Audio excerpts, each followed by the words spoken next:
This is John. This is Dan. And this is Dead Mike Society. So what's going on, John? So I read this article, okay, and Dolph Lundgren, who was in Rocky IV, he was the Russian, and he was also in Expendables with Sylvester Stallone.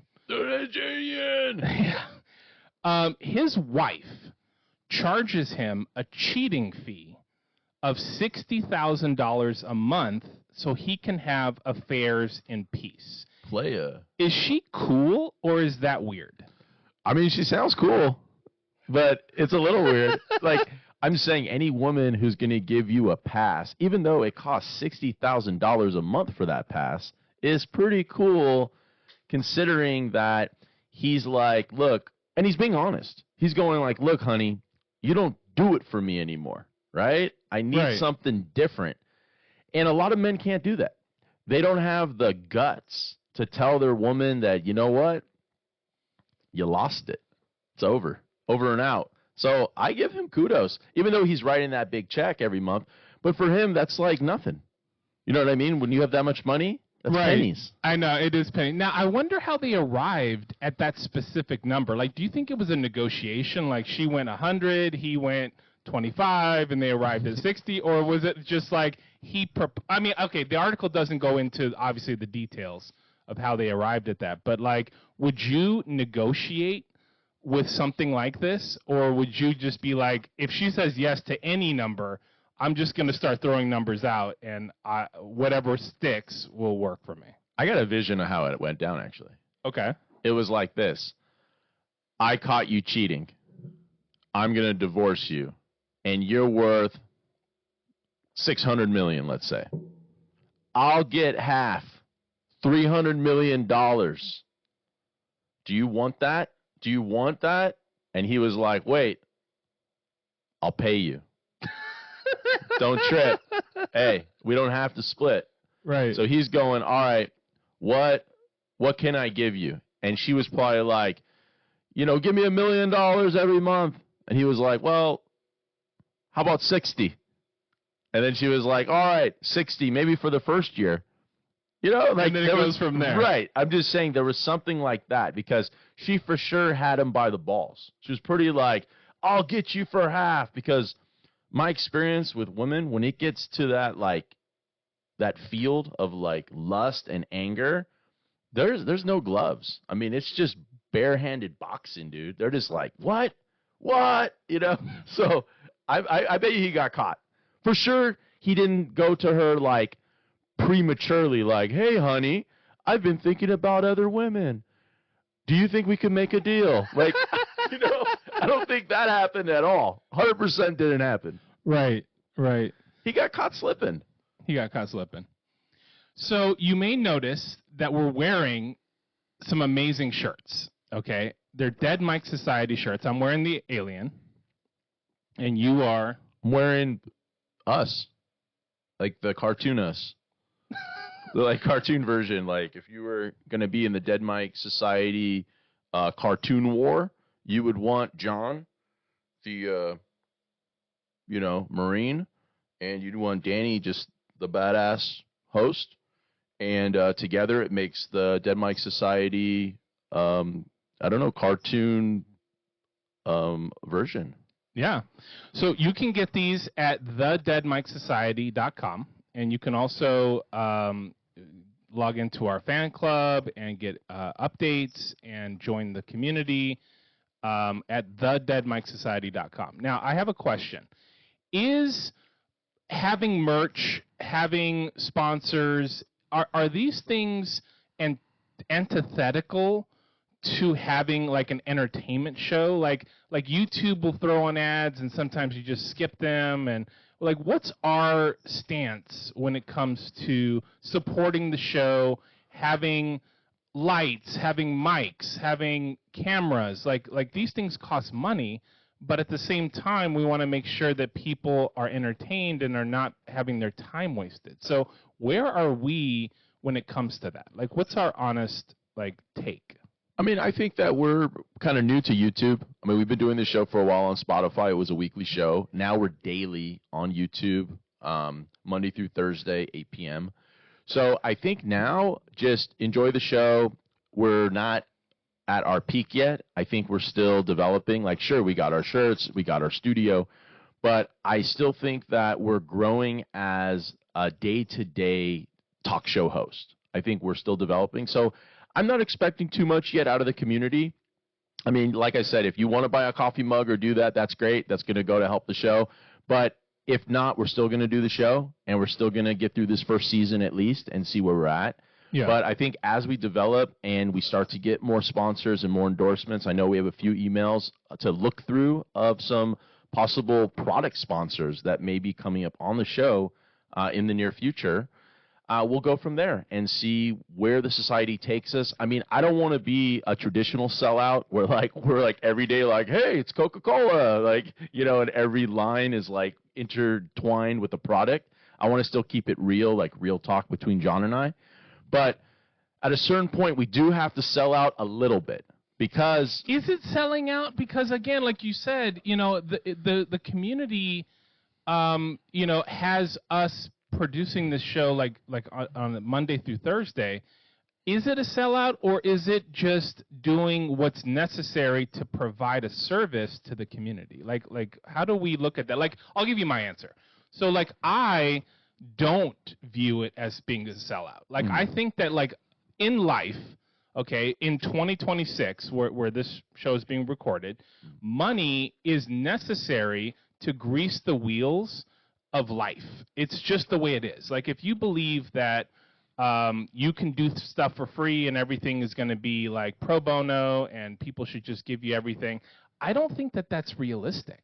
You know? So do we need to do like a Kickstarter campaign and put out our PayPal and start getting, you know, donations flying in? Well, you know, I don't think so, because I think we're honest with the community and we let them know our needs. Like if we had cancer, right? If we had, you know, I'm not sure like what the show would take us, but like I'm not saying that we wouldn't do something like that, but I think we would be very like transparent about the needs. And I think that actually business that's done honestly and that's done with integrity will like produce more than like a sellout. So I don't like, my answer is I don't think it's selling out. But do you think it's selling out? I mean, it's a little bit selling out to me just because, like, for example, I'll just tell the audience. So we have a product. It's an energy product. And they sent me a whole proposal. I haven't read every part of it, but the gist is that John and I would receive like this big tub of this energy product, and we would display it on our show for the viewers to see. And we would take it's all energy, it's all natural ingredients. And then we would talk about it, and then we would send them that episode link, and then they would pay us. So that's like one thing that we have on the table for an actual product placement in our show, just because they like our channel, they like our TikTok, they like our Instagram, they like our Twitch. Like I'm saying, they looked through all of our social media and they reached out to me. So John and I have to discuss that. I mean, I'll ask the fans, I mean, the listeners of the show, would that be weird if we had energy placement? Now, maybe they're watching this and they're going to rescind the offer because I talked about it, but I don't know how it works. So. No, because I think that like who we are is that we do talk about issues, we talk about articles, but we also talk about like how we are growing as a channel, because you know, some people out there, all right, like not everyone, but some people might be interested in producing their own show. And so I think that like our journey is interesting to some people, and I think that the people who don't want to start a channel are also kind of interested in our experience in running a YouTube channel, because that is how like media is being distributed in this day and age. So I don't think it's weird at all. Yeah, I mean, you know what's funny too? I actually had gotten an email from another sponsor who they make gaming chairs, and they'd send me an email. I got last night about 2 a.m. that just said like, would we be interested in possibly exclusively using their gaming chairs on our show? And I was like, maybe, but I got to like now look at these chairs. I mean, how big are they? And then we have to do like measurements. But it's just funny that once one reaches out, others start reaching out. So I'm not sure if there's like a syndicate of sponsors who go through YouTube channels and then start reaching out. But I'll be honest, I am flattered so far. I'm not sure, like, if in the end it's going to be like, we're just kidding, we're Somalian pirates, like, ha, ha, ha, ha, ha. Because, I mean, I'm not buying anything. I mean, I've already made that very clear. Like, I'm not paying for anything out of my pocket. So if they want to send me something, that's fine. You know, I've already explained that. And as it is, there is no cost. They send us the energy stuff. But the gaming chairs, I don't know. Can you really just send someone a gaming chair and they don't pay anything? I'm not sure. Now, would we be honest and say, hey, this is the worst tasting energy drink of all time, this is the most uncomfortable chair, or will we be like, wow, this is great, like, I'm so energetic and I don't have any crashes? We're all like, sweating. Like, ah. Right. Like, are we the type of channel who's going to be like a super sponsor, or are we going to be honest and have integrity and say, like, hey, I mean, like, I'll give you my answer. Like, my answer is, I would want to vet anything that we present to our audience. Uh-huh. That would be my answer. But like, we work as a team, and I think that what works about our like friendship, our but what would you call brothers-in-law? Like, are we brothers? Is that what you call it? We're brothers. We're brothers. All right. Yeah. So what works in a brother relationship is the fact that, like, not everyone is exactly the same. Like, it's okay, in my opinion, to have a different opinion. You know, for you to have one view, for me to have another view, and for us to discuss it. So, like, that's my answer. But like, how do you feel about promoting products on the show? Like, would you promote something and just try to be the best promoter that you could be? Like, that's one way to do it, right? Right. I wouldn't. I mean, for me, I just keep it real 100. So if I had that energy drink and that thing was like straight trash, I would be like, yo, this is trash. And guess what? They wouldn't be on the show anymore. I mean, I'm assuming that when they tell me that they have the best product of all time, it is the best product of all time. Like, I would need to actually see that, taste it, and all the other things. It would have to be texture, taste, smell. So, like, if any of those are funky or off, it's done for a drink. Like, straight up. If it smells weird, it's done. If it has a weird texture, it's done. And if it tastes weird, it's done. Yeah. So I would let the audience know on that. And then also the feeling, like me, I am sensitive to caffeine. It has 120 milligrams of caffeine in it, which they say is equivalent to a cup of coffee. I can do a cup of coffee, but I can't really do like a bunch of espresso and stuff. So if it made me like super jittery or whatnot, I would give that opinion. But again, I'm more sensitive to caffeine.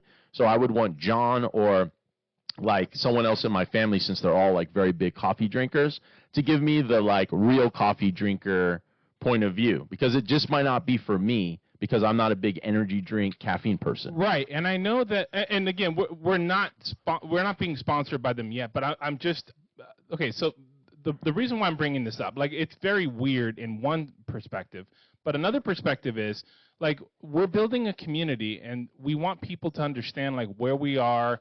We want the journey to go with us, and then we'll get into some other questions and things like that.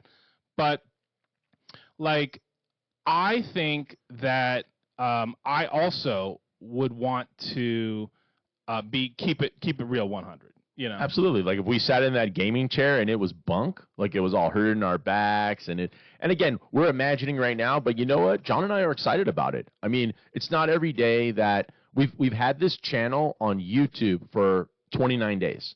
In 29 days, we've hit over 5,000 views. And then we've already hit 2 product sponsor placements. So I'm just saying, it's not like that. I'm sure there's other people who are like, ha, ha, ha, ha, ha. Like, we've done 9 million and we have 27 products, kid. So I'm not saying that that's like we're on some level. I'm not bragging. I'm just saying that, like, for us, that's cool, because we came off of Spotify. We did a show for about 3 years, and it was mostly a weekly show. Yeah. And it's like, we had a couple here and there things that were cool, but we didn't really get this kind of excitement that we are getting from our daily show. Right. So that's why we're bringing it to the audience, and we're talking about it for most of this episode. Right. So, but you know, it was such a. I agree with you. Like, the word you used was flattered. Like, when I saw the email, I was very flattered. I was like, wow, that really means a lot to me, that someone would consider sponsoring us. So, anyways. Yeah. All right. So And we might do it if you're watching today. We're still figuring it out. We're going to be in touch. Our people's going to call your people or whatever. Right. Whatever, we'll do lunch. So since we're talking about our show, I just want to give a brief kudos to Dan for producing this show.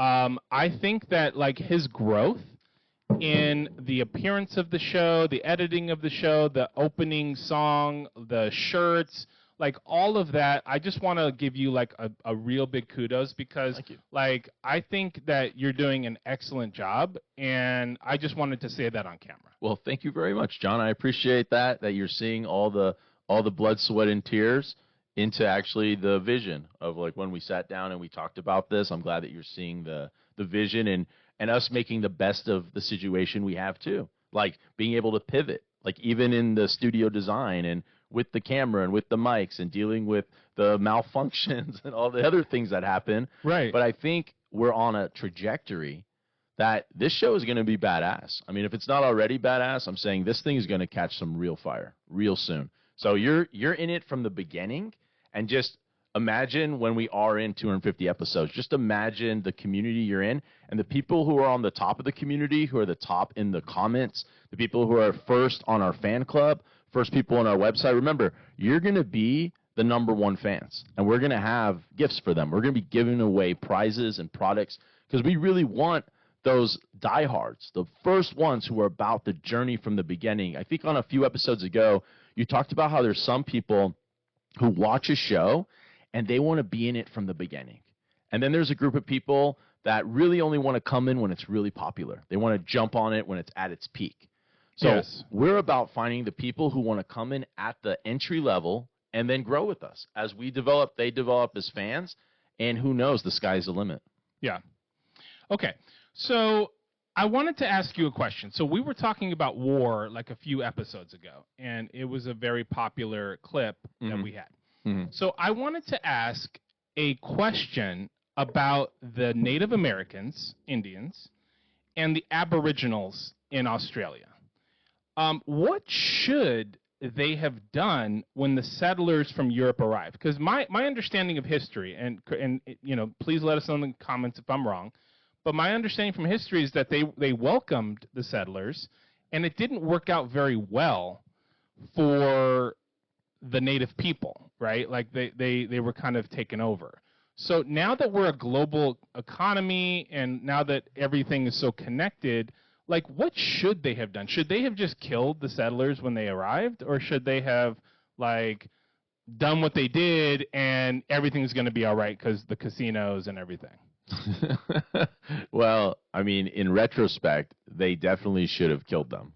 I mean, you know what I'm saying? Like it was like this was their land, and people came in and took the land. Now, I'm not saying imperialism is necessarily wrong, because it's like that's kind of how the world was built, and that's why we're able to create the economies that we have, was through that greed, through that like that parasite that's inside of humans to want to just take.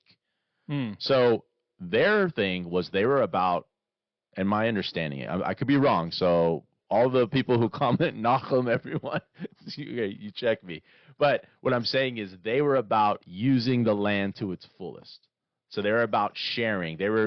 I remember learning in school that the way they would harvest and the way that they would do their cooking would be in sync with the seasons. So they never wanted to like depreciate the herds when they hunted. They didn't want to depreciate the resources. They were about the land and like basically giving that energy back to the land so that it would do better the next season, you know? And then when the Imperials came in, it was like, we're going to burn everything down. Like, we're going to destroy everything. Like, we're going to pillage your village and we're going to rape your women and children. Like, you know what I mean? They came in there just with evil, just straight up evil, and destroyed them and wanted to kill them off. How would history remember that interaction if they had pivoted and just killed everything that arrived on the island, everything that arrived in America?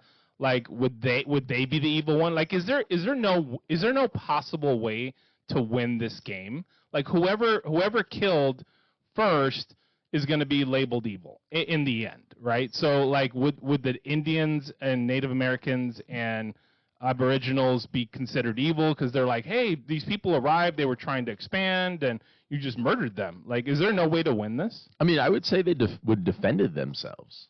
So like, Yeah, but but they didn't know, right? Like we didn't know that they would be like enslaved, basically. Right. That's what the problem was. They didn't know. They didn't have, because they were so in tune with the land and doing good.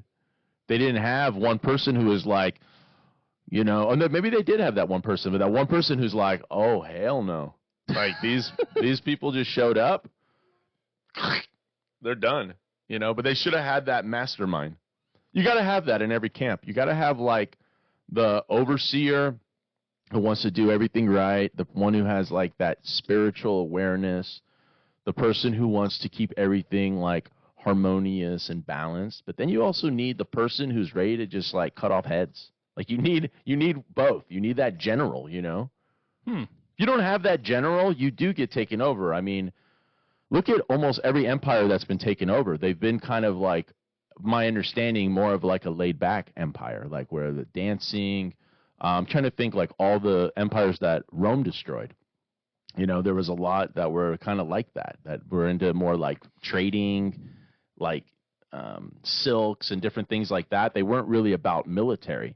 So when the Romans got there, it was easy for them to be like, oh yeah, we take. Like we don't need to trade with you. We take everything. This is Rome now. So do you think they should teach like military strategy in school? Like, because okay, I'll give you where this is coming from. So I had a conversation with my aunt this weekend, and we were talking about the tree of life and how loving kindness needs to be balanced with judgment. So it's kind of like what you're saying, like there's the holistic perspective where like you're caring and you're looking out for everyone, but there's also, it needs to be balanced with judgment, or like that military mindset of like, look, this is reality and you can't just give to everyone. Like it needs to be balanced, So I literally just had this conversation. And so is that something that should be taught in school, or would that be dangerous considering all the school shootings that happen? Well, I think, again, it's easy to misunderstand it. So if you do teach people to be kind of the person who cuts heads off, and is more aggressive at a young age, you may have more hatred moving forward. I want to say that there is somewhere in the world where the children are raised that way. They're raised with a bunch of anger and hatred. And now they're turning into adolescents. But there are some places around the world where their society is raising their children in more of a military way. So you're talking about like terrorist places? I am. Okay. And we're going to see what that means moving forward, because again, I want to say that this started in like the late 90s, early 2000s. So we're going to see kind of what they turn into, because remember, whatever they learned, they necessarily weren't activated to do anything with it, but now they're raising that next generation. So now it's going to be 2 military generations. So then we might actually see something come out of that, because it does take a little while to develop your, your training line.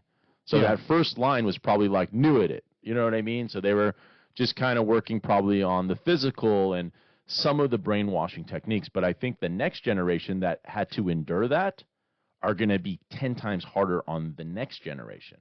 So then when they get to that prime age, they're going to be like warriors. You know what I mean? Because now people have been disciplined prior. Yeah. And like, I think that, okay, so my experience being in the Marine Corps, right? So like I had boot camp, I had, battle school, I had, war simulations.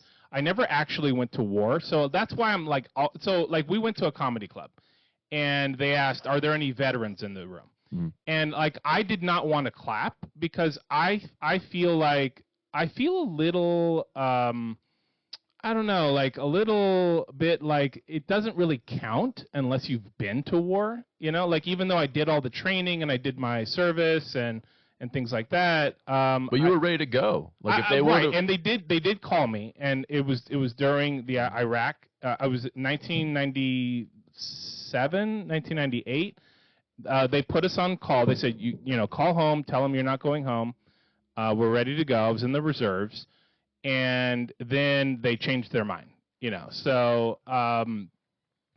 so yeah, I was ready to go, but still, I'm just telling you, like, my experience is that, like, I just feel because people actually have been in war, I feel like a little bit disconnected from that experience. I'm really, really glad that I did not go to war. Like, I look at, you know, veterans who have been, and the post-traumatic stress disorder is, like, intense. Mm-hmm. You know, so I think in these, like, terrorist, like, communities, the stress, you know, I wonder what the life expectancy must be for these people and what the quality of life is, you know? I mean, the quality of life, it can't be good.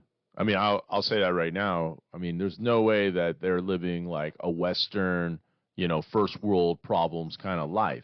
I mean, they're living definitely a cave life, you know, like, you know, because if you're training people to be committed to blowing themselves up. I'm just giving it as an example. I don't know if they actually teach that. But I'm just saying if you're putting them in a mental picture where at any time you could be like, all right, go detonate. You cannot give them like social media. You can't give them junk food. Like you can't give them a bunch of women. Like you got to treat them kind of like animalistic, like bare minimum.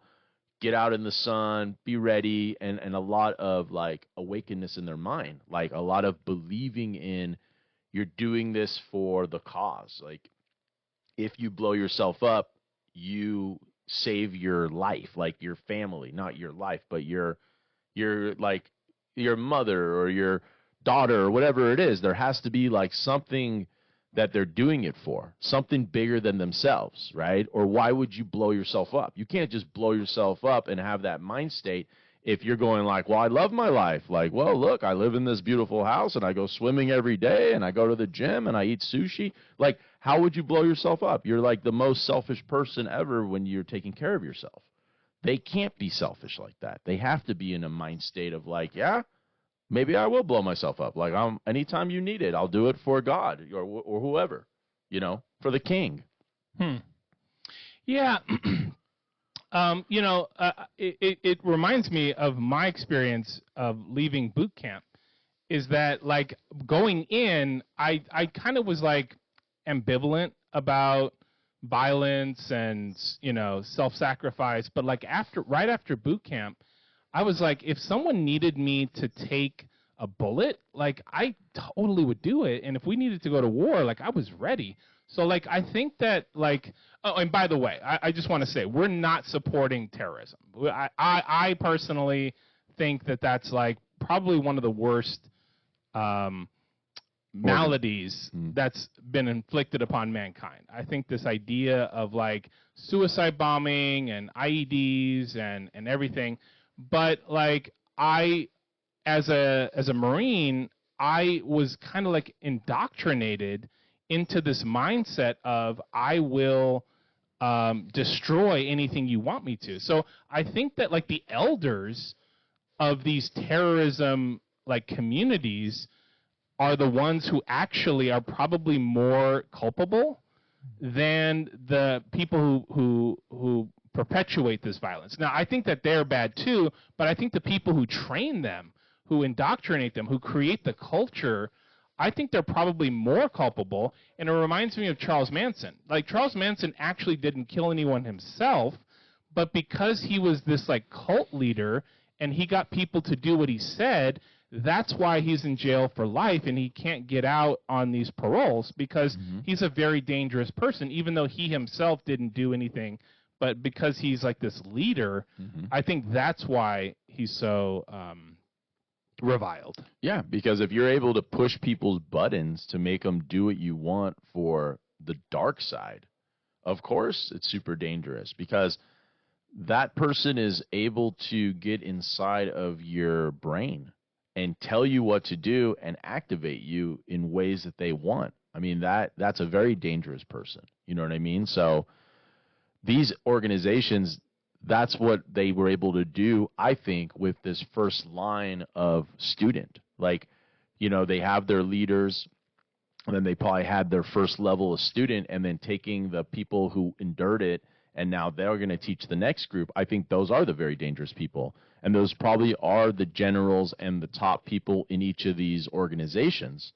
We just don't know them like by name or whatnot, but I bet you in those areas, they know them. It's almost like when you think of like drug cartels, right? You think of the leader of the drug cartel, and you go like, wow, this is a mastermind. Like, this person's able to control all of these operations, right? I mean, you know what I'm saying? Yeah, no, Cartel. I know what you mean. So I think it's like that. It's like a CEO for evil. Right, and I think that these people are just like the cartel leaders. Same exact thing, where you have your troops, you have your militia, and at any time you just go tell them what you want to do. It's like watching Batman, and you have all the bad guys and all their cronies, and they'll go do whatever they want. And unless we have an actual vigilante, or we have USA soldiers or whatever it is who are actually going to stop it, it's going to slowly infiltrate all of these poor areas. Because when you're in a poor area, what other options do you have? If that empire comes in and says, look, you're joining us, or everyone dies, of course they're joining. Or they'll say, hey, join us, we'll give you, $1,000 a day. Why not? You go kill for us, we'll pay you every day. Why wouldn't you do that as a poor person on the street? Why wouldn't you just go like, yeah, maybe I should? Because that will change your life. And if you believe that this life is it, there's no spirituality, there's nothing next, in those scenarios, why wouldn't you just do it? Because this is just like luck. Like, we all arrived here from magic. And then when we're gone, poof, it's done forever. So what I'm saying is, it's all about your mental state. If you believe, like for you, do you believe most people believe that there's something after this, or that most people believe that, hey, that's it. When you die, you cease to exist and you're done? Yeah, so I think that most people have some view of the afterlife based on the conversations that I've had. So, like, it's reincarnation, it's heaven. There's many types of heaven. Sometimes there's like 3 heavens. We were talking about this weekend, and how Mormons believe that there's like a good, better, best heaven. Judaism believes that there's like only a heaven, and there's like different levels of heaven. Christianity has like a heaven and hell. Hinduism has reincarnation. So I think and I'm not sure what the Chinese believe, actually. I don't think that they're a monolith in the sense that the Chinese believe one thing, but I'm not sure like what the dominant. Isn't it Buddhism? Isn't it reincarnation? They have Buddhism, they have Taoism, they have Muslims, they have Christians. Like, it's a very diverse community. I actually don't know enough about China, and I know that China and America are like, probably the biggest competitors right now for world domination. And I think maybe I need to learn a little bit more about China. Is what I'm thinking. Why not? But anyways, why not? Yeah, to answer your question, I think that the majority of people believe in something that happens after. Some people believe that like it's like sleep, and you go to sleep, and sometimes you don't have a dream, and that's it. Like, you're totally gone. But I don't think that's the dominant belief, because like how would you like take hardship when you can just take the easy way out? I think it's very useful to have a belief in an afterlife where like you're judged in some fashion, like your actions, your choices are judged. I think that really helps to have a better life. I notice people who do believe in stuff like that tend to be like better actors in life, as opposed to being a bad actor. Interesting. I would say that the people who I've known in my life who have ended up doing bad things to people, those people typically didn't believe that there's anything at all next, and there's no repercussion or consequence, and they were the first ones to get into it whenever it happened. And then I know a few that had ended up going to prison, and later on in life, they found like Jesus. And they were very sorry for the evil that they had committed, but at the time, they didn't think it was evil. They thought it was just the way that it was, you know what I mean, and what they had to do. So I think what happens is if you don't have any spiritual awakening as a young person and you don't really have any guidance, you don't really have an adult figure that you look up to, and you're just kind of raised by your group of people that you run with, I think most men in that situation, they don't really think of anything except for getting caught. Like thinking like the worst that can happen is I get caught. But they don't think that there's a consequence afterwards. They don't think like, oh, there's a hell. Oh, there's a God who's going to get me. They don't think like that. They go like, nah, like either I'm going to protect myself, I'm going to get what I need to get. Like these lions need to eat kind of thing. So like when you don't think like that, you think of yourself as a lion and you're going out to eat, and everyone else better be careful. You know what I mean? Now, is the fact that we have like a police state contributing to that? In other words, that we have a system where if you break a law, you're punished, right? And so I think that, like, does that play into this idea that, like, if I don't get caught, then it's okay, right? Like, it's sort of like an external as opposed to an internal motivation. Is that what you're saying? I would say for people that I know, when they did get caught, they ended up just going to see more people they knew, like more family, more friends. So getting caught doesn't necessarily do anything. It kind of just does like a family reunion. Like they get to see everyone they knew, and they actually get to move up. Like they moved up in their status. So getting caught isn't the end of the world. It's just how long you get caught for. So like if you get caught and they give you a small sentence, a lot of people kind of wear that with pride. Like I did 5 years. You know, there's a lot of people I know where 5 years, like that kind of gave them a little skin on their back, right? And they get out and they're a little tougher. But then the people who get like a 10-year or a 15-year, they're a little more humble.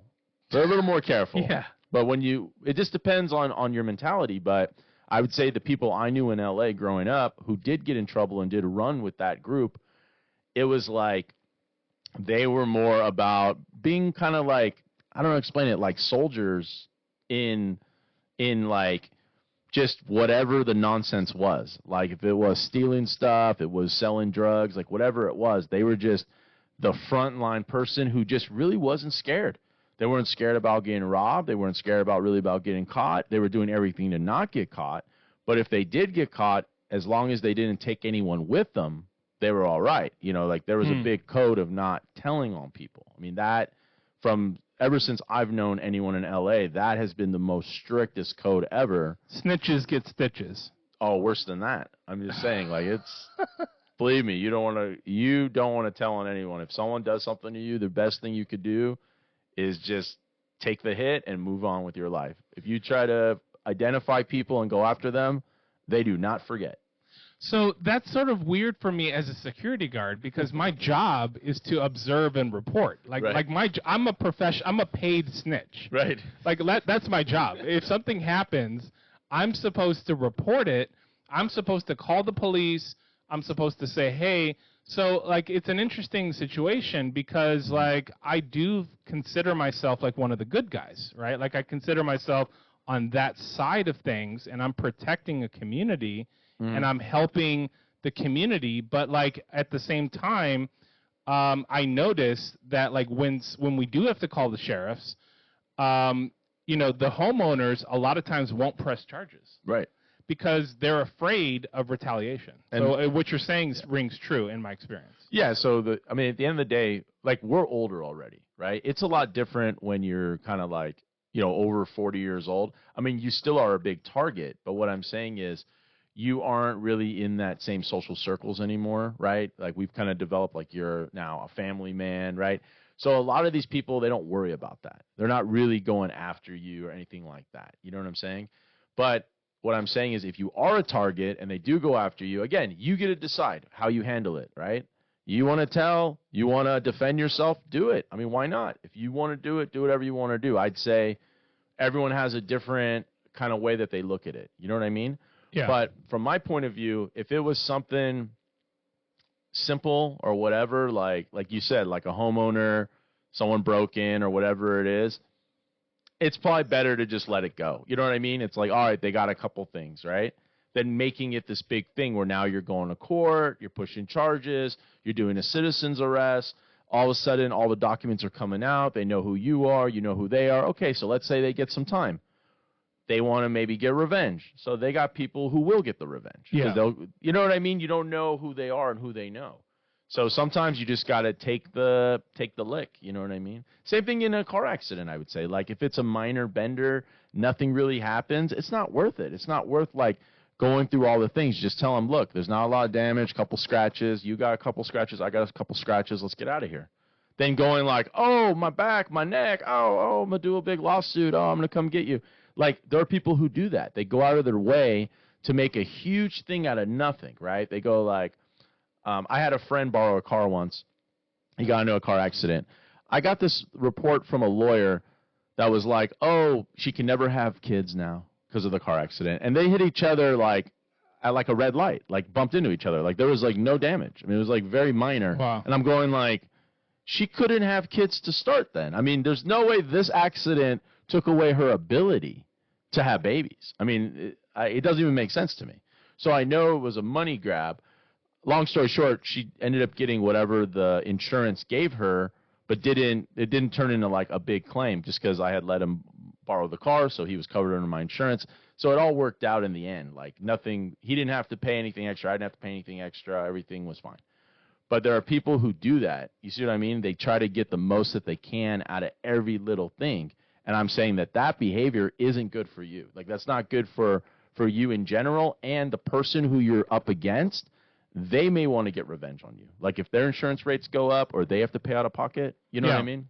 So at work, I was bitten by a dog. Okay. I went to someone's door. I was knocking to find out who a car belonged to, and I did hear the dog barking, but like it's the responsibility of owners in Los Angeles to make sure their dogs don't bite. So he opens the door and like boom, like I have a dog on me, like a German Shepherd, right, like on my stomach. So I look down, so he rips it off. And so I do a report, you know, I explained to my supervisor what happened, the HOA manager talked to him, and so everyone was asking me, are you going to sue? Mm-hmm. You know, and I was like, no, because even though I did have like damage and I'll probably have a scar for a long time, I didn't want to make a big deal about it. So I kind of agree with what you're saying. Like, and I've been bumped before. Like in Los Angeles, like if you haven't been bumped, you haven't been driving for a long time. Like it's just gonna happen. I've been bumped, and we just let it go. So I totally agree. Exactly. That's the best way to do it. Just be bigger than it. And then it can't turn into like, even though it's rare for it to turn into something like that, it's just if it does, it's like, oh. Now you've really created a big mess for yourself. You know what I mean? Yeah. So. All right. So let's do a book of questions. Excellent. So how would you feel if you knew that within a century, intelligent machines would be self-aware and much smarter and more creative than humans, and why? So in 100 years, how would I feel? Yes. Knowing. So like you would be dead probably unless they come up with like a way to extend life. But like the idea is that in a century, intelligent machines would be self-aware, much smarter, and more creative than humans. Would you care, or why would you feel the way you feel? Well, I mean, I would be sad for it, because if the machines are outdoing the humans, then what has happened to humanity? Now humanity is watching basically a show of the machines that they're doing everything better and more creative than humanity. And I think that would be sad, because that's part of what's beautiful about humans, is that we're able to create things and we're able to share it with each other. And yeah, it's not always perfect, but it's still human. So I think I kind of look at it like the dinosaur situation, right? Like dinosaurs became birds, right? So if you see a bird, that's a former dinosaur, right? So, like in the same way, I think that humans would adapt because that's what we do. Like, we move to new areas, we develop new technology, we discover the depths of the soul. Like there's so much creativity and possibility in humans. So I agree with you. There would be like a tinge of sadness, but I would have hope that the future would be navigated properly. Mm-hmm. I do have faith in humanity. Well, that's good. I mean, I do have faith in humanity, but I mean, I am worried. To be honest, I have faith, but I am worried right now at a lot. At the rate of growth. Yeah. Of AI and machines and stuff. Yeah, it's just amazing, to really see to think we live in LA, so I've heard from a lot of people that even when they call 911, 911 puts them on hold. So you have an emergency, the infrastructure is dying out. So it's wow, even 911 is being destroyed. Yeah. I think it has to do with okay, we have something going on in our street. We have a tree that's creating this huge hill in the middle of the street, and I've done multiple requests, and the city has not even responded to me to say hey, this is taken care of or we're working on it. So the 911, the trees, I think it boils down to a management of funds and what they consider important, because I think in Los Angeles, homelessness is kind of a more pressing issue than these other what used to be called essential services. Mm-hmm. Yeah, I mean, I still can't believe that they didn't come to repair the street. I mean, that's causing so much damage to the suspension of every car that goes over it. I mean, it's a huge gap. I mean, it's huge. And then there's this one car, not to get into it, but who parks at the only part of it that's flat. And it's I was thinking about leaving a note, but then I'm it's a public street. You can park wherever you want. So who am I to tell you where to park? It would go completely against my belief system. Because when I park somewhere on the street and someone leaves me a note, I'm offended. I'm well, you don't own the street. So then I would go write them a note, and I'd be going against my own belief. So I still can't do it. So I'm well, it's a public street. Park wherever you want. Yeah. Well, this is John. This is Dan. And this has been Dead Mike Society. All right.